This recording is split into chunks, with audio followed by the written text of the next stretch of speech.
My name is Colton Dunn. I play Garrett, and the name of the show is Superstore.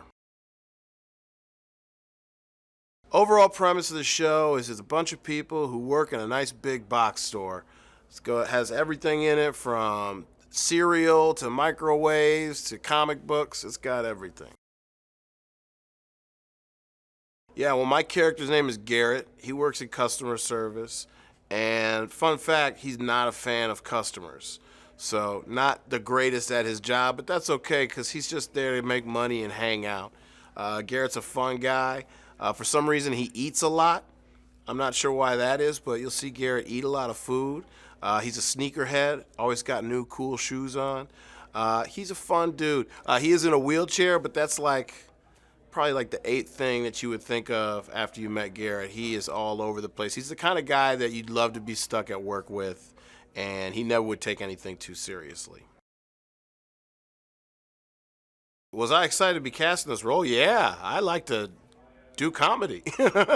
So yeah, I was definitely excited to be cast in the role. And what drew me to the part was the whole script. You know, the best thing about this is just like at a real superstore, it's such a diverse group of people who work at a superstore. You know, in any sort of localized field like dentistry, dentists, they have little differences, but they're all kind of the same. But you go to a superstore, people are from all walks of life. You got young people who are there just in their first job. You got older people there just trying to make some extra money for a second job. You get all sorts of people at a superstore. So the diversity of the cast and the people and the characters really drew me to it.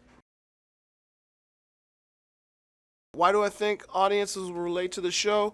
Because everybody's been to a superstore. We've all walked past these people, bought something, asked them a question.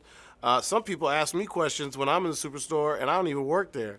So, we've all been there, and this gives us a chance to really get to know those people and see the inner workings and kind of this place that we're all familiar with them. They got the specials and they got to do flu shots every year. They bring out their Halloween stuff at Halloween. So it's kind of just a look into that world that we sometimes just walk through. And why would people be interested in watching my character? Because I'm funny, man. My character's a funny guy.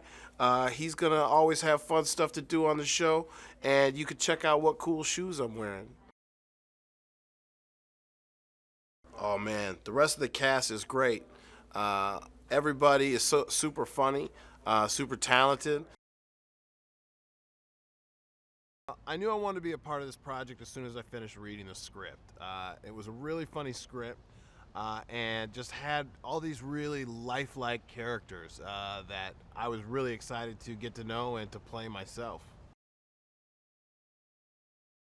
How would I set up this show? I'd say it's a workplace comedy that takes place at a superstore, a big box store, and where I usually go to get my large bags of dog food and all my coffee supplies. And when you're there, you see these employees who are working hard, and some of them are behind registers and some are stocking, and they kind of the background to people's everyday life, but it was really fun to kind of dive into that. Wait, what is it like to be in that store, and what are the stories of those people? It's been really interesting shooting in a store while it's also open. Because there's customers just walking around while you're doing stuff. So I'll be getting ready for a scene and people will ask me where the diapers are and, other information. And I have to kindly direct them to an actual employee. Well, on the show, I play Garrett, who is one of the team members of the Superstore. He's a fun guy. He jokes around a lot with Jonah, gets into a lot of mischief. He's sort of an expert loafer. He's kind of figured out how to get by at the job doing the least as possible. And my other favorite part is he does a lot of the announcements. He has control over the PA, so he gets to say whatever he wants. How appropriate or inappropriate Garrett is on the PA in the script, I'd say it's about a 50-50 split. Sometimes he's very appropriate and sometimes he's inappropriate, but when he's inappropriate, it's appropriately inappropriate. I think the comedy in a superstore just really comes from the workers who are in that store. You have all these different people from all different walks of life coming together to do one thing, get you to buy more stuff. And, I think there's a lot of comedy in that.